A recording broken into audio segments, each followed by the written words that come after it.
Mesdames, Messieurs, très heureux de savoir que vous êtes encore très nombreux, vous qui aimez cette émission Mo Grosso, axée sur l'analyse de l'actualité nationale et internationale qui jalonne la politique, l'économie, tous les secteurs de la vie de Congolais. Bien entendu, aujourd'hui, l'actualité, vous le savez, c'est ce qui est lancé à partir du 3 au 10 avril par le rassemblement, d'autant plus une façon pour cette plateforme politique de l'opposition en République démocratique du Congo de faire pression au président de la République, Joseph Kabila, pour la mise en œuvre de l'accord du 31 décembre. La situation ici en République démocratique du Congo devient encore très sérieuse, d'autant qu'on parle de la division en trois parties du rassemblement. Elle, Olingankoï, elle, Félix Tshisekedi et G7, et aussi un autre elle avec ce partisan. Que se passera-t-il au sein du rassemblement aujourd'hui que l'on parle, des bouches se lèvent, est en perte de vitesse, alors que toute la confiance des Congolais était focalisée vers cette méga plateforme de l'opposition en République démocratique du Congo.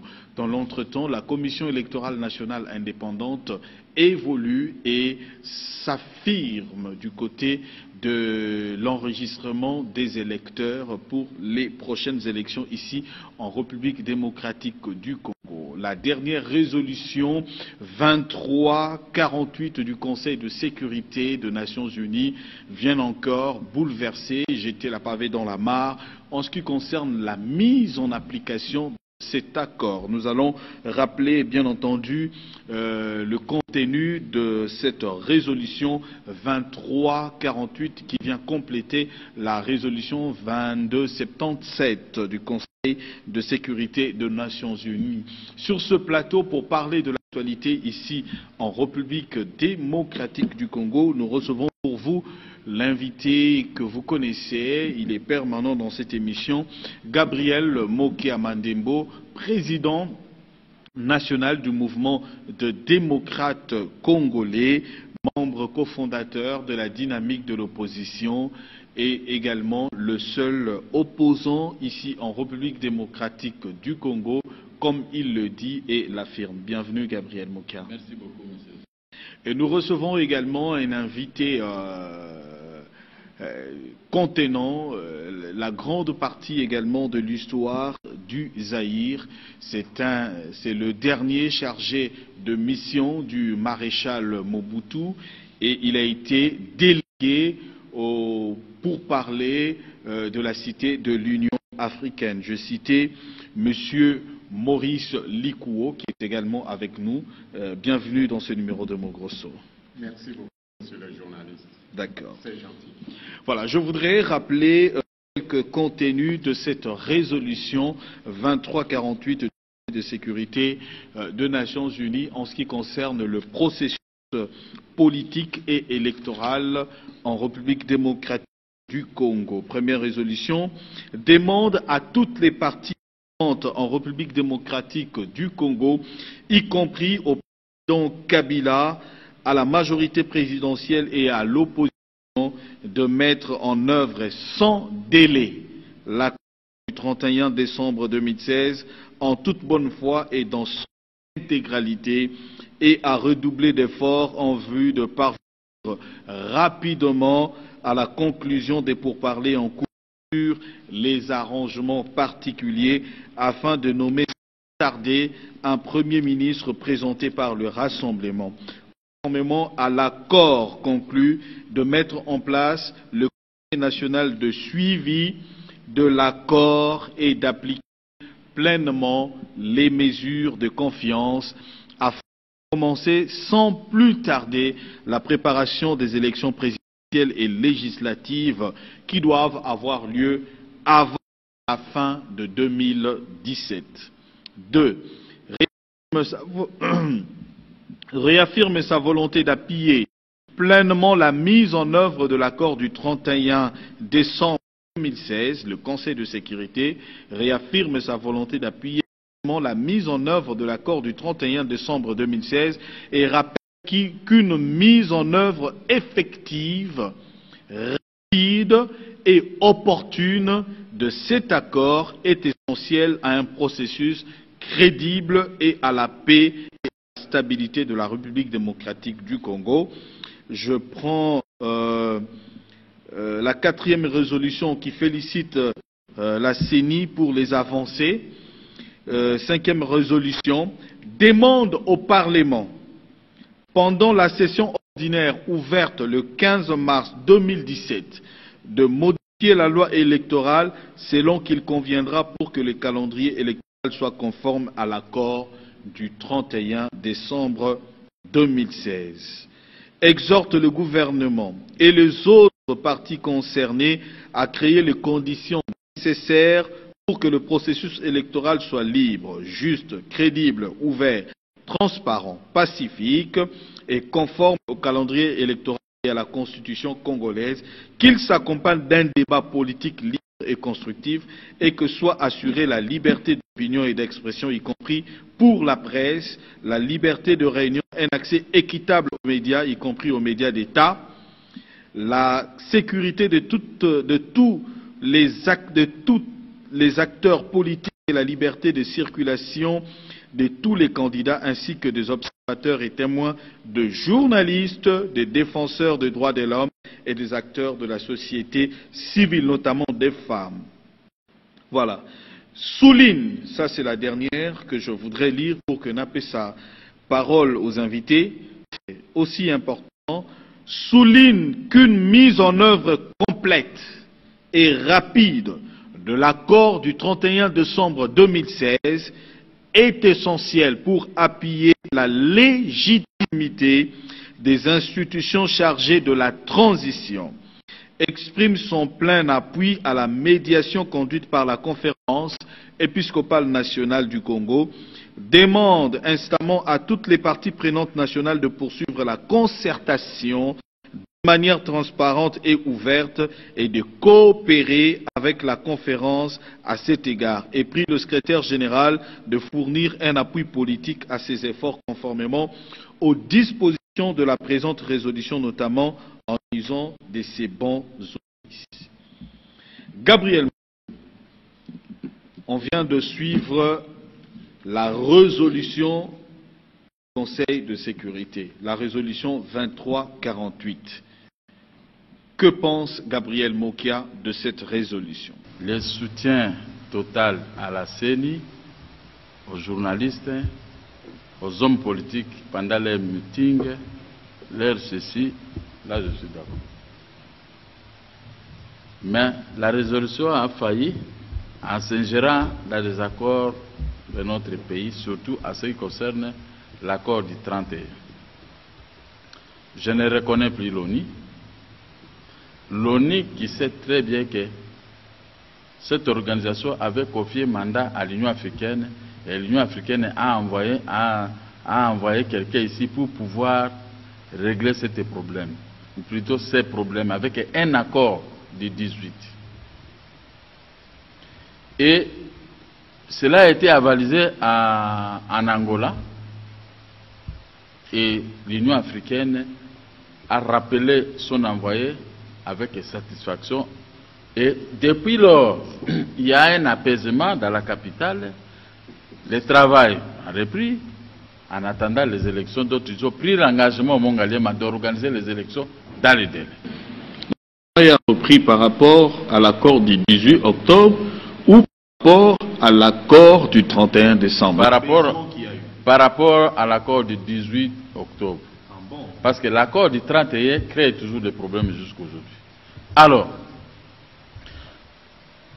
les Nations Unies n'ont pas voulu tirer comme dividende ou l'attention de l'échec de l'accord du 31. On ne peut pas parler, quand quelqu'un a échoué, il ne faut pas parler de lui. Les Nations Unies doivent s'atteler à parler de l'accord qui est en musique, tendance à organiser les élections, comme avait dit le Premier ministre au mois de décembre ou janvier. Bon, je ne sais pas. Cet accord de 31 est à tel de draguer tout le monde. Tout le monde est devenu amoureux de cet accord. Pendant que cet accord a produit un monstre à 2 ou 3 têtes, avec les rassemblements qui n'existent plus, qui n'existent que de nous. Le rassemblement N'existe plus. Parce que l'autre rassemblement a déjà déposé, je crois, une liste de 3 personnes. Et l'autre qui s'est dit, aujourd'hui, je suivi à la radio, qu'il n'y a que l'autre rassemblement qui peut engager. Un désordre, l'ONU doit éviter de créer des foyers de tension dans le monde. L'ONU doit toujours commencer à détruire les désordres. Dans cette affaire, les troubles faits n'ont pas droit à bénéficier quoi que ce soit. Mais c'est les journalistes, je vais y revenir. Alors, je reviendrai à vous. Je voudrais prendre le délégué à l'accord de l'Union africaine, le chargé de mission du maréchal Mobutu, M. Lukuo. Qu'est-ce que vous pensez de la résolution 2348 du Conseil de sécurité? En tout cas, votre question est très pertinente. Mais parfois, vous serez surpris que je vous dise, avec mon expérience, puisque j'ai eu à travailler aussi, d'une manière formelle ou informelle, avec cette même communauté internationale. Et je voudrais quand même vous poser une petite question, pas à vous, mais à ceux qui nous suivent. Est-ce que peuvent-ils se rappeler combien de résolutions des Nations Unies circulent dans le monde, à travers le monde, pour faire application de ces résolutions dans certains pays, et que jusqu'aujourd'hui, on n'a même pas encore commencé à appliquer ces résolutions. En commençant par la situation qui se passe en Israël, aux Palestine. Combien de résolutions du Conseil de sécurité qui frappent justement l'existence de ces conflits?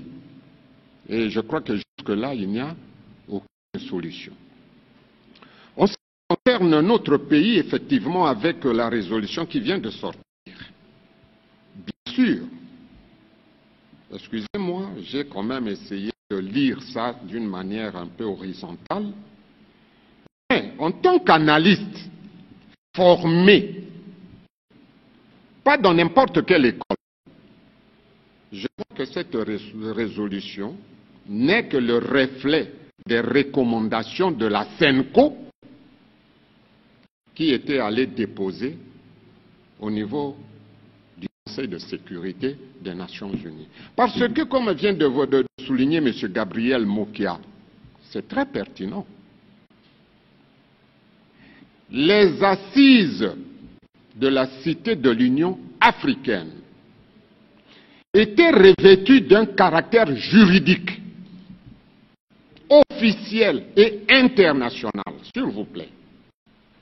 Parce que ça a été dirigé par la même communauté internationale et sous la supervision de l'Union africaine, personne de M. Eden Ojo. Le Conseil de sécurité lui-même avait envoyé une délégation de 5 personnes qui représentaient les 5 grandes puissances du monde que nous avions appelées le comité de soutien qui a participé ensemble avec nous le premier jour jusqu'à la clôture, jusqu'à la signature de l'accord du 18 octobre. Il y a eu une délégation de la SADC, de CIR, et en plus de ça, s'il vous plaît, le Conseil de sécurité avait même envoyé un haut fonctionnaire international qui a même eu un discours au nom du secrétaire général des Nations Unies. Les archives sont là, à la RTNC. C'est vous dire que le seul accord qui revêt un caractère national et international, c'est celui du 18 octobre. Mais quand on voit bien la situation de la scène, de ce qui s'est passé à centre interdiocésain, puisque je ne peux pas monopoliser la parole, on a discuté ce problème sur plusieurs chaînes de télévision. Les accords du 31 décembre que vous qualifiez de Saint-Sylvestre sont assis sur quelle base juridique? En commençant par là. En tant qu'ancien chargé de mission du maréchal Mobutu, j'ai commencé par le secrétariat du maréchal. Et j'étais parmi les gens qui rédigeaient et qui composaient les ordonnances loi, disons les textes légaux. Mais lorsque M. va tirer l'ordonnance pour nommer un premier ministre, mais il doit se baser sur des textes juridiques qui ont conduit à l'aboutissement de cet accord du 31 décembre. Il va écrire quoi? La République démocratique du Congo, vu la Constitution, spécialement en ces articles tel, vu tel que modifié, complété à ce jour, la loi numéro pas portant, vu.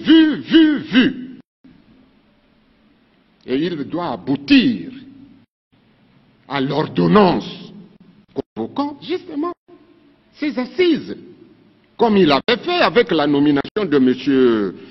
Sami Badibanga. Il a rappelé l'ordonnance qu'il avait signée pour convoquer le dialogue. Et ensuite, il a ajouté la résolution 2277. Vous voyez comment est-ce qu'on constitue un texte juridique. Mais avec ce qui vient de se passer, M. Kabila va dire que vu que quoi, l'accord du 31 décembre 2016, qui est sur base de quel texte juridique? Gabriel Mokia, en toute franchise, regardons l'objectif de la caméra. Aujourd'hui, dites-nous, si réellement l'accord du 18 octobre avait pacifié, avait mis le calme, comme vous veniez de le dire, aujourd'hui, Gabriel Mokia, pensez-vous que le Conseil de sécurité nous aurait donné cette résolution par rapport à l'accord de la Saint-Sylvestre? Gabriel Mokia, en toute vérité, regardons les Congolais qui vous suivent. Vous pensez que nous serions dans cette situation, vous sur ce plateau, en train de défendre l'accord du 18 octobre? Les Congolais savent que Mokia, c'est quelqu'un qui ne ment pas, qui est correct dans sa vie et à tout. Le Conseil de sécurité, je ne dis pas qu'il s'est trompé, mais je dis qu'il y a une erreur très grave. Le Conseil, il y a eu bouticage de certains, comme des méthodes de la Deuxième République, les mêmes groupes, sous le maréchal Mobutu, est parti en Europe convaincre les Européens de ne plus financer le Congo sur tous les plans. Vous savez, l'économie était malade, même le pétrole, le carburant dans les pompes, il n'y en avait pas. Et ils ont tout bloqué. L'aide aux pays pauvres était bloquée à cause de ces gens délimités.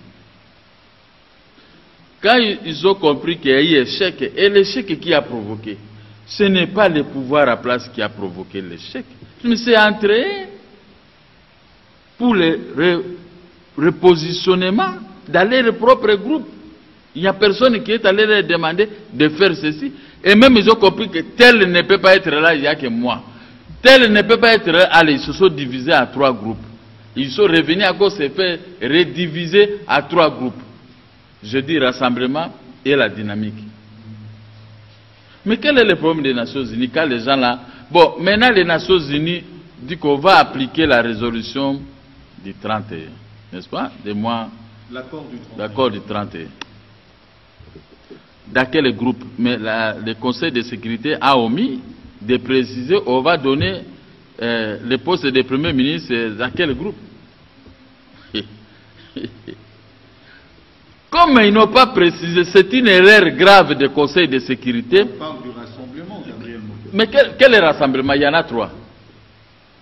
Moi, je sais que vous, les journalistes congolais, vous devez aussi nous aider, nous les policiers, à mieux, les politiciens à mieux faire des choses. Le rassemblement qui a signé l'accord du 31. Mais tous ils ont signé. Tous ils ont signé l'accord. Tous ils se sont divisés. Mais on va donner ça à quel rassemblement? Le silence prouve mieux, comme on dit en français, qui ne dit mot qu'on s'en passe. Je connais, vous les journalistes, si vous avez raison, dans ce qu'ils ont fait, vous aurez dit non, répondre. Dites, mais maintenant, c'est vous qui dites quel rassemblement. Mais j'ai posé la question, quel rassemblement? Il n'y a pas d'autres rassemblements. Ça n'existe plus, les rassemblements. Il y en a 2 ou 3. Il paraît que Mme Thatcher aussi vient de créer un autre rassemblement, ça devient 3. Bon, le Conseil de sécurité, ceux qui sont partis vite négocier au Conseil de sécurité, comme d'habitude, ils ont caché la vérité au Conseil de sécurité, que nous sommes divisés. Et ils ne pouvaient pas, ils ont caché la vérité parce que si ils avaient dit ouvertement des choses au Conseil de sécurité, le Conseil de sécurité allait demander à ces gens, allez-y vous regrouper avec un seul rassemblement pour qu'on nomme un Premier ministre. Maintenant qu'ils sont à 3, même nous qui ne sommes pas intelligents, mais moi au moins avec l'épée que j'ai dans ma tête, j'ouvre ça à la portée de tout le monde. Même à la portée de ceux-là qui sont allés négocier au Conseil de sécurité pour que le Conseil de sécurité puisse s'imprégner, puisse s'investir. Ici, il y a la tête et les pieds du Conseil de sécurité, parce qu'on a donné comme des injonctions. Maintenant, le gouvernement qui est à place va répliquer dans quel rassemblement vous êtes référé. Même le Conseil de sécurité va devoir se fâcher, parce que la MONUSCO était là. La MONUSCO connaît très bien qu'il n'y a pas de rassemblement. Le rassemblement est divisé. La MONUSCO aurait dû faire un rapport immédiatement que, mais attention, il y a 3 rassemblements maintenant. Là maintenant, le texte est là. Moi, je n'ai pas encore tout lu. C'est un texte volumineux. J'ai tiré seulement des papiers. Mais quel est le rassemblement qu'on va donner les pouvoirs? C'est-à-dire, les choses sont claires. Le Conseil de sécurité, par ma bouche, je suis en train de leur demander. Ne vous fiez pas aux jolies filles qui se promènent. Des fois, ce sont des filles malades. Ce sont des filles voleuses. Ce sont des filles qui viennent pour empoisonner ou pour tuer. Ah bon? Ça, je dis, ne vous fiez pas à ces gens qui se disent, moi je suis un monsieur, ce sont des gens dangereux. Parce que quand on cache la vérité à quelqu'un qui a la décision de nommer, c'est comme aujourd'hui, M. Kabila m'a envoyé une mission. Je fais la mission, mais je lui cache la vérité de la mission, je lui dis autre chose. Le jour qu'il va découvrir, il va me prendre des comptes. C'est ce qui se passe. Moi, je mets la responsabilité à la MONUSCO, au rassemblement, aux prêtres et aux Nations Unies qui n'ont pas de bons conseillers pour contrôler les choses qui se passent correctement dans le monde. C'est pourquoi ils sont tombés dans les pièges des rassemblements. Croyant qu'ils ont tendu les pièges à la MONUSCO, aux Nations Unies, ils se sont tendus eux-mêmes les pièges. Donc c'est nul. Ces papiers, cette phrase est nulle et de nuls effets. Vous pensez que lorsque je veux lire ici la résolution, la 7e point, on souligne qu'une mise en œuvre complète et de l'accord du 31 décembre 2016 est essentielle pour appuyer la légitimité des institutions chargées de la transition. Ok. Il y a déjà des institutions chargées de la transition. Mais non, mais on parle du 31. Non, ça n'existe pas. Ça n'existe pas parce qu'il y a 3 rassemblements. Donc, comme il y a 3, même lui-même, M. Kabila, est dans les capacités de nommer.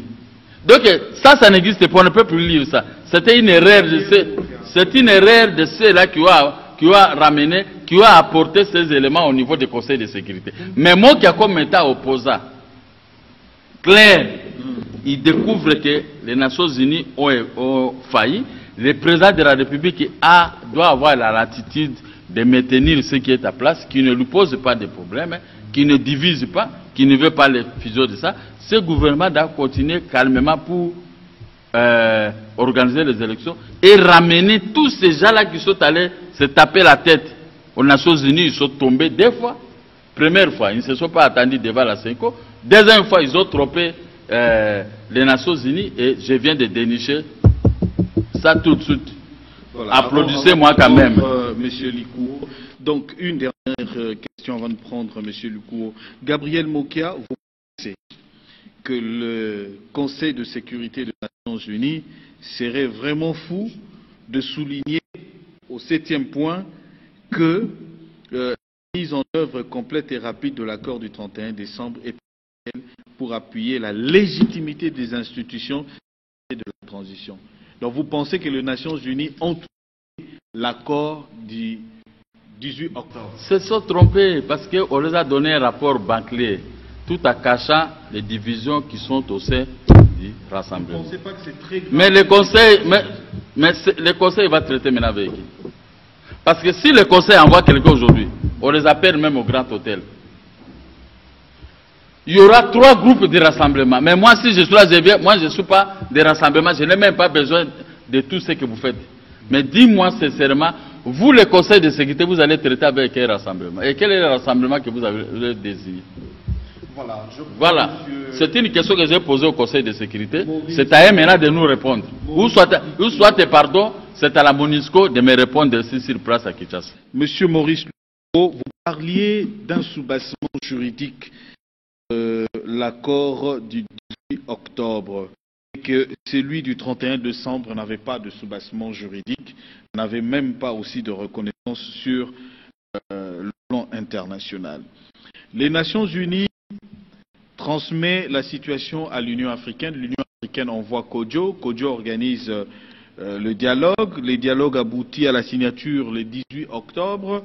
Le 18 octobre, pensez-vous que si cet accord du 18 octobre avait pacifié le pays, est-ce qu'on signerait encore l'accord du 31 décembre et que le Conseil de sécurité demanderait aujourd'hui la mise en œuvre rapide et complète de cet accord?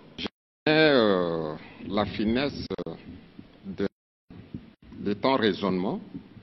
Chaque fois, je suis vraiment très content de toi. Je te fais remarquer une chose. Donnez-moi ne fût-ce que 2-3 minutes complètes pour que je puisse vous faire sortir certaines inepties qui se trouvent dans toi. Tout d'abord, comme vient de souligner M. Gabriel Mokia, admettons tout de suite là, parce que le Conseil de sécurité, comme leurs amis qui se trouvent ici à Kinshasa, insiste à ce qu'il y ait l'application immédiate, tout à fait cessante de cet accord. Mettez-vous maintenant à la place de M. Kabila, président de la République, garant de la nation. Aujourd'hui, maintenant, vous, Isso, vous allez nommer maintenant un premier ministre, ici, de l'Assemblée, comme c'est écrit dans la résolution. Et M. Mokia vient de souligner. M. Kabila va maintenant nommer qui? Parce que, avec ce que moi je viens de suivre, je ne cite pas quel organe, tout le monde a suivi aussi. Je rappelle aux Congolais que l'échec de la CENCO, c'est-à-dire de la rencontre de la CENCO, était prévisible. Était prévisible parce que Dieu ne pouvait pas bénir ces assises. Et il vous souviendra, M. Roland, qu'en 1992, parce que les Congolais ont une mémoire très courte, en 1992, c'est le cardinal Mosengo Passigna. À cette époque-là, il était archevêque métropolitain de Kisangani. C'est lui qui avait dirigé la conférence nationale souveraine. Et c'était toujours vers la fin, toujours autour de la nomination du Premier ministre, de la désignation du Premier ministre. Il vous souviendra que c'était toujours la même UDPS. avec son regroupement issoral. Et avec le même candidat, toujours Tshisekedi, qui était toujours en vedette.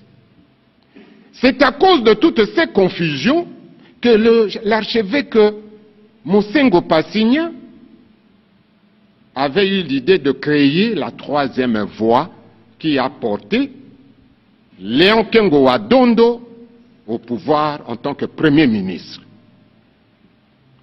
Et l'atterrissage de cette conférence nationale était catastrophique. C'était un atterrissage forcé. Comme on a toujours les mêmes acteurs et la répétition des mêmes faits, que vous appelez la similitude des faits, ou le parallélisme des faits, aujourd'hui avec l'affaire qui vient de se passer au centre interdiocésain, c'est toujours avec la même SENCO, comme en 1992. La SENCO qui a reçu mission de M. Kabila, mission de bons offices, a transformé sa mission de bons offices en mission de facilitation et de médiation. Et toujours avec la même UDPS, et toujours avec le même regroupement politique, et cette fois-ci, on l'a rebaptisé au lieu du Soral, on l'a rebaptisé Rassemblement, et toujours pour le problème de ce poste-là, biologique de Premier ministre, qui crée confusion. Et avec la division que vous venez de suivre, le rassemblement divisé, l'UDPS en débandade, et toujours la même configuration comme en 1992. Donc, vous voyez la similitude des faits, et que Dieu ne pouvait pas bénir les assises du centre interdiocésain. Et pourquoi? Je m'explique.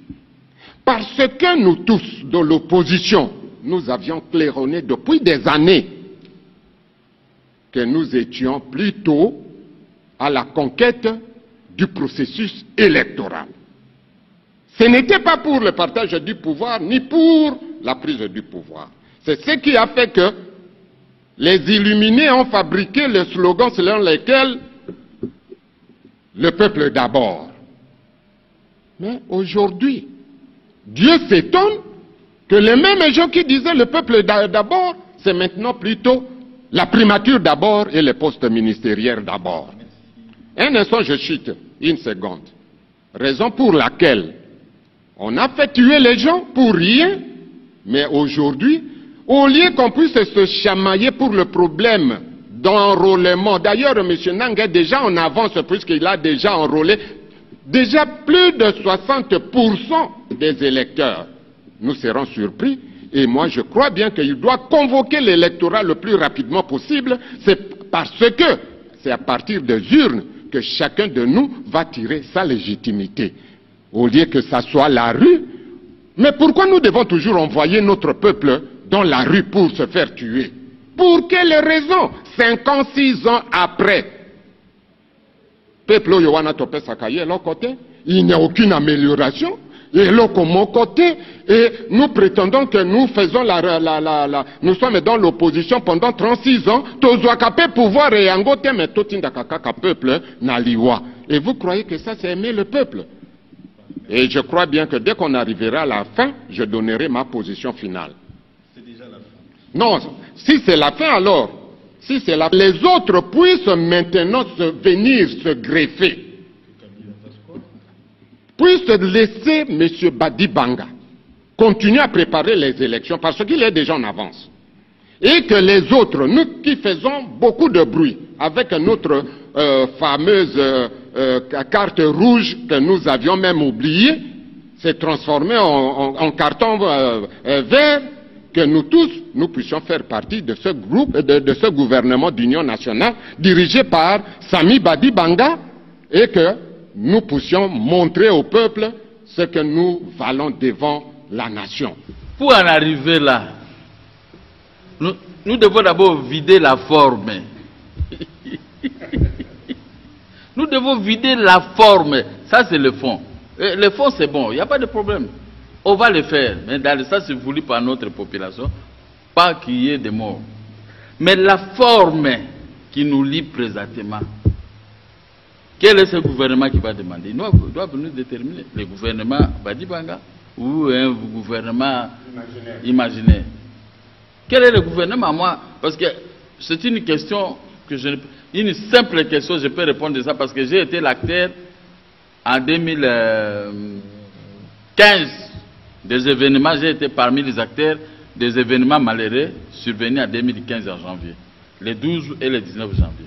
Mais maintenant que je suis toujours là, je peux brosser et dire, lire complètement la loi électorale et dénicher toujours les mauvais côtés comme on avait déniché auparavant. Mais ça c'est le fond. Dis-moi maintenant, quelle est elle qui va gérer le pays? Au moins confirmez-moi, l'aile qui va gérer le pays, c'est l'aile de l'Union africaine. Parce que là, il y a une conformité, comme a dit le vieux Dikour, avec l'ordonnance présidentielle. De l'Union africaine et l'aile du Conseil de sécurité. Non, oui, l'aile de l'Union africaine, elle. Toujours du 31. Non. Le type qui avait fait la saisie, hein, il a oublié. Parce que j'ai vu aussi une faute des Français quelque part ici. Ça n'a rien à voir, ça c'est rien. J'ai vu aussi une faute ici, nous allons lire ça, il y a une petite faute. Mais je crois qu'il y avait aussi une faute. Ça, ce n'est pas une faute, mais ça c'est l'oubli. Non, ça c'est une traduction en français. Bon, celui qui a traduit peut-être, il a omis, comme on dit, il a omis. Parce qu'il ne peut plus parler de la résolution, de l'accord du 31. Il devait mettre 18 en lien et place de 31. Ah bon? Hein. Donc, l'aile qui doit organiser les élections, c'est l'aile qui est là maintenant. Et qui a déjà donné tout l'argent. Même nous, on a des difficultés pour toucher notre argent parce que tout l'argent, on renvoie ça à la CENI. Voilà. Hein? Le gouvernement donne toujours l'argent tous les jours à la CENI. Hein? Moi, je suis moi qui attendais peu. Bon, c'est pas grave. Je préfère la CENI, je préfère les élections que moi-même, je puisse me servir dans Nyongo Nangai. Hein? Dans Nyongo. Viens le coup après, à Zapé dans Nyongo Kuna. Alors, si vous ne voulez pas mettre votre intelligence à la place publique comme eux, le Congo va disparaître.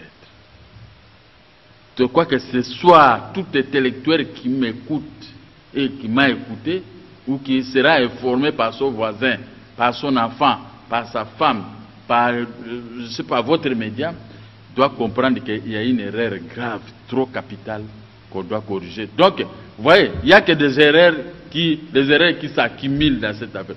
Oui, fait partie Badibanga, bien qu'on dit que nous sommes ces Atalakou. Parce qu'on nous appelle les Atalakou de Badibanga. Moi, je suis président des partis politiques. Je ne peux pas être Atalakou. Je dois avoir mes portes de parti. Mais regardez maintenant l'erreur. À la cause de Badibanga. Non, pas Badibanga, à la cause du gouvernement. Si aujourd'hui il y a un problème ici, qui doit envoyer des militaires pour vous sécuriser? Ce n'est pas le gouvernement congolais, c'est Badibanga. Mais lui, il doit signer un papier, dit, vas-y là-bas. Mais dit, comment nous minimisons nos autorités? Je connais vos petits-enfants, Roland. Si aujourd'hui quelqu'un prend une pierre, ton enfant est là, malgré son âge, là c'est une petite pierre, ton enfant voit, il ne va pas vous demander la permission. Lui aussi, il va ramasser une petite pierre pour jeter à celui-là. C'est notre gouvernement. Vous venez pour faire un coup d'État, menacer le gouvernement tout de suite. Je crois que la police est là et l'armée. Donc vous maintenant, vous liez ceux qui parlent de la présidence de la République dans le bon sens, là ils ne sont pas des Atalakou. Voilà. Non, attendez, je termine là. Mais ceux qui maintenant ils parlent, moi j'ai déjà terminé. Vous terminez par les événements lancés du 3 au 10 avril. Journée ville morte, les gens ne vont pas sortir, c'est comment? Mais qui va la saisir? Le rassemblement. Non, ils ont déjà écrit ici qu'ils ont annulé. Il n'y a plus rien. Écoutez, les peuples souffrent. Ce n'est pas à cause d'argent et de postes qu'ils cherchent. Nous tous. Moi, j'ai fait 4 ans en prison. Je dis à ces gens, j'ai fait 4 ans en prison. À chaque fois que j'entre en prison, je dois vendre une parcelle. J'ai vendu combien? 7 parcelles. Des parcelles qui devaient laisser, même si je ne suis pas aujourd'hui, à mes enfants. J'ai vendu. On ne m'a pas arraché ça. Ça, j'ai vendu. pour vivre à prison et faire revivre mes enfants. Parce que je m'étais préparé dans les cafés que le jour où j'entrerai dans la politique, les cafés, l'argent du café va me sauver. Mais tous les jours, si vous voyez les Congolais sillonnent, toute la ville de Kinshasa est devenue un marché. Vous pouvez faire ramener les gens dans les grandes avenues si vous avez raison. Là, je veux... Mais c'est mon travail, non, que je faisais. Appeler les gens dans les rues. Mais vous amenez des fanatiques jeter des pierres dans les véhicules uniquement pendant que vous n'avez pas raison. Vous êtes divisés vous-même. Vous êtes des colibés. Vous vous atréquisez. Injuriez. Mais vous voulez maintenant ramener le peuple de ne pas aller au travail pour suivre vos bêtises. Est-ce que les Congolais, ces gens des Congolais, même vous prenez maintenant le tribalisme, vous prenez avec le tribalisme un groupe d'individus, des aigris, en train de vous soutenir dans les rues, jeter, brûler les bis. Ça pour autant vérifier que nos leaders, ils n'ont pas la capacité de s'attendre. Mais à quoi vous gênez maintenant? À quoi vous dérangez le gouvernement qui est sur place? C'est une honte. Merci Gabriel Mokia. Ou je peux dire une honte. Gabriel Mokia veut également conclure. Je conclue en ces termes. Vous voyez maintenant comment on n'arrive pas à régler nos problèmes. Les gens ont peur de nous, que si nous avons des possibilités, c'est ce que j'ai appris, si on arrive à régler nos problèmes, nous allons avoir beaucoup de députés et on va se repositionner très bien dans la vie.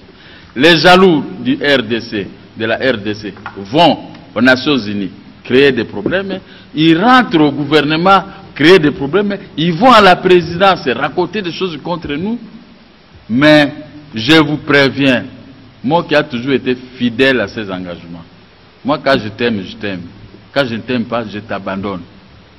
Même si tu m'amènes 100 millions de dollars, je ne suis pas avec toi. Merci. Donc je termine en disant, le pays, la présidence de la République doit maintenant raisonner de l'erreur survenue des Nations Unies uniquement pour détruire notre Congo. Merci. Là où il n'y a pas des acteurs politiques, ouvrez l'application d'une résolution, d'un accord qui n'existe pas. Ouvrez l'œil et le bon. Regardez-nous, nous défendons la RDC, on ne défend pas des individus. Badi Banga, c'est un premier ministre, il passera comme les autres. Nous aussi, demain, nous serons dans ce postes, à la présidence, à la primature, mais nous ne pouvons pas créer des désordres. Ni même, je termine là, M. Laurent, ni même avoir la haine contre ceux qui gèrent, rien que pour des postes et pour l'argent. Merci, c'était l'analyse autour de la dernière résolution du Conseil de sécurité, la résolution 2348 de 2017.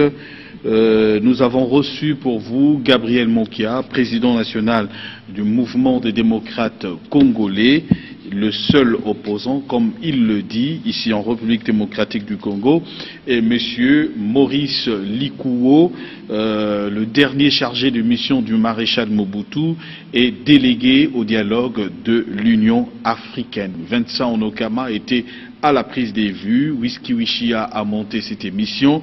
Merci à vous d'avoir été nôtres. Composez le numéro au bas de vos petits écrans et nous serons vôtres. Bonne suite de programme sur Direct TV. Au revoir.